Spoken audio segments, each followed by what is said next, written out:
dowladda hore militariga dhibaatooyinka dadka kaga tageen waxa kamid ah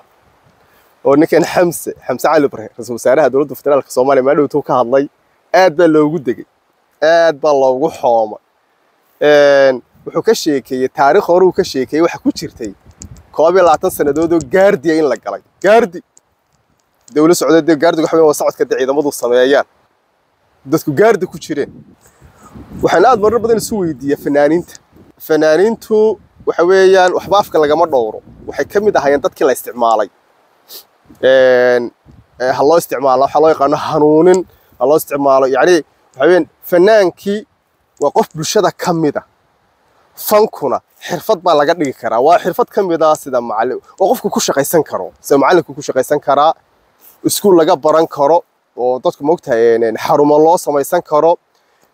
shirkada maamuli karaan qofku dawladda ugu shaqo tagi karo meelo kale oo madax banaan ugu shaqo tagi karo laakiin fanaaniintii baa waxa laga dhigay fanaaniinta qaranka fanaaniinta ciidamada fanaaniinta waxbarashada ciidan qaran muxuu fanaan uga baahan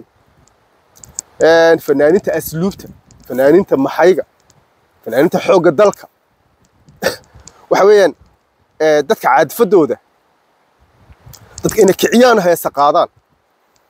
ciidan qaran wuxuu u baahan yahay in tababarkiisana loo dhameeyo aqoontiisana loo dhameeyo qalabkiisana loo dhameeyo isla markaana halkiisa lagu beero wadaniyada dhan inuu ka mas'uul yahay in xil la saaro dalka iyo dadka adaa ka mas'uula waa inuu mas'uuliyadda ku hawlgalo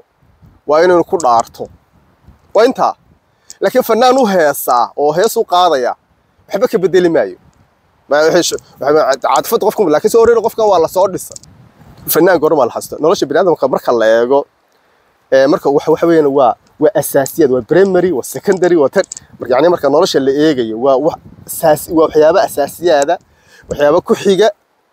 نلاش تدخين عنتهلان بيهلان ومرك هو ربلين هرتم حنون لعنه عافمات لهلا وحبرشان لهلا hadhow bay imanaysaa marka dadku inay madadaalo baahdaan waa markii calooshooda wax gasho maankooda wax galo ay deegaan ay hoy helaan noloshoodu ay xasisho ayaa waxay ka fikiraan madadaalo fanaaniinta meel kaga dhici maayo laakiin fanka waxaad arkaysaa marar badan waxa lagu celinayaa fanki dawladii buu waayay waa runtiina dawladdu way isticmaal misuus gareynaysa fanku dawladda wuxuu uga baahan yahay kaliya in manhajkana lagu daro nabadgelyo ay u samayso shirkado ay abuurmaan tiyaatarro waaweyn la sameeyo iskuulo lagu barto la sameeyo waxbarashadana qayb laga dhigo qofku intuu barto inuu iskuulada u shaqo tago qofku inay samaystaan kalaabiyo xarumo meelo dadku ay waqti ku soo bandhigaan hal abuurkooda hibadana waa la baran karaa waa la kobcin karaa hibada waxyaabaha hibana waa mid Ilaahay dadka u goonuusiyay dadka qaar codka waa la bartaa hal abuurka miraha waa la bartaa wax meel taagan ma jiro dadka qaar waxa ka dhaadhacsan waxan waa hibo laba baran karo waa la baran karaa fanaaniintu bulshada ayay kamid yihiin wax laga dhaqaajiyay halkoodii waxa aad u mudan inaan fanaaniintu isu aragin dadka ka duwan yihiin waxa laga dhaadhicay waxa tinindihii bulshada indhaha bulshada waxa ah dadka aqoon-yahanka ah ee haldoorka ah ee culimada ah dadka muxuuha garaadkooda dhisa abwaanada kamid ah moogtay dadka hal abuurka ah ee murtida leh